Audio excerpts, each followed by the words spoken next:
পর্যন্ত মূল কিলাররা কেউই গ্রেফতার হননি। আমাদের দেশে কই কাউকে তো গ্রেফতার করতে দেখলাম না। এত বড় ঘটনার পরে এই বাংলাদেশের মানুষ দেখেছে ফ্যাসিবাদের বিরুদ্ধে যে লড়াই সংগ্রাম আমরা করেছি, কিন্তু আমরা সেই সংগ্রাম সফল হয়নি। কিন্তু পরবর্তী সময়ে যে ফ্যাসিবাদ বিরোধী আন্দোলন হয়েছে, যে আন্দোলনের মধ্য দিয়ে ফ্যাসিবাদী সরকার পালিয়ে যেতে বাধ্য হয়েছেন, সেই আন্দোলন কোনো দলের নেতৃত্বে হয় নাই, সে আন্দোলন কোনো নেতার নেতৃত্বে হয় নাই। সে আন্দোলন শুরু হয়েছিল যে বিশ্ববিদ্যালয়ে সাদিক কাইমরা বিজয়ী হয়েছে বিপুল ভোটে। এই বিশ্ববিদ্যালয়ে ছাত্ররা শুরু করেছিলেন কোটা সংস্কারের দাবিতে আন্দোলন। সেই আন্দোলনে প্রায় 2000 লোক সে আন্দোলন করতে গিয়ে শহীদ হয়েছেন।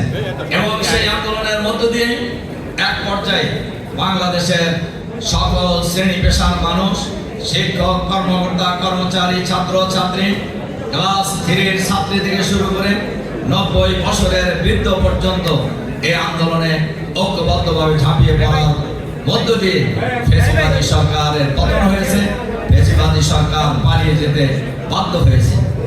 এরপরেই প্রতিষ্ঠিত হয়েছে নোবেল বিজয়ী ডক্টর মোহাম্মদ ইউনূস সাহেবের নেতৃত্বে অন্তর্বর্তীকালীন সরকার। এই সরকার ছিল নিরপেক্ষ সরকার।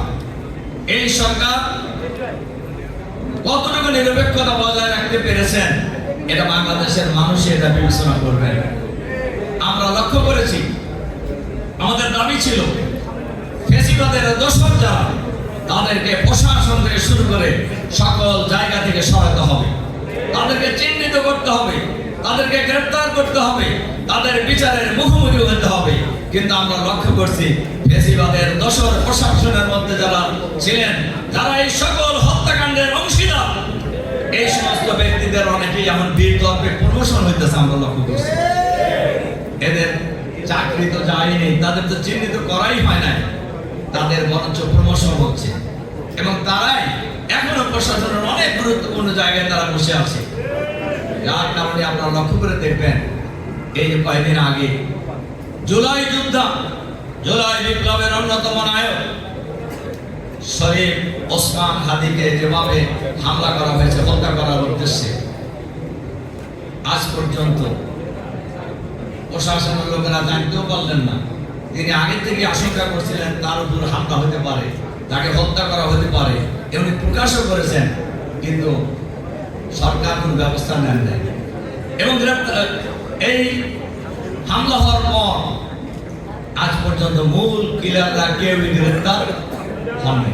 তার প্রশাসনের কাজটা এভাবে কি ওসমান হাদির মতো জুলাই বিপ্লব বিশুদ্ধ নয়? দেশপ্রেমিক বাংলাদেশের নাগরিকরা জীবন দিয়ে যাবে আর বাংলাদেশের মানুষ তাকিয়ে তাকিয়ে দেখবে না, এটা হতে পারে না। যে বাংলাদেশের মানুষ ঐক্যবদ্ধ প্রতিরোধের মধ্য দিয়ে 16 বছরের ফ্যাসিবাদী সরকারকে পালিয়ে যেতে বাধ্য করেছে, সেই বাংলাদেশের মানুষ আবারও যদি ঐক্যবদ্ধ হয়ে মাঠে নামে, তাহলে কেবলমাত্র এই কিলারদেরকে গ্রেফতার করা সম্ভব হবে। আর মানুষের যদি, জনগণের যদি সেই কিলারদের গ্রেফতার করে, সরকারের কাজটা কি, সরকারের দায়িত্ব কি? এখন পর্যন্ত গ্রেফতার না করার অপরাধে স্বরাষ্ট্রমন্ত্রীর পদত্যাগ করা উচিত ছিল। যারা এই হত্যাকাণ্ডের পরে আগে কিলারদের চিহ্নিত করতে পারেন নাই, গ্রেফতার করতে পারেন নাই, তাদেরও পদত্যাগ করা উচিত ছিল।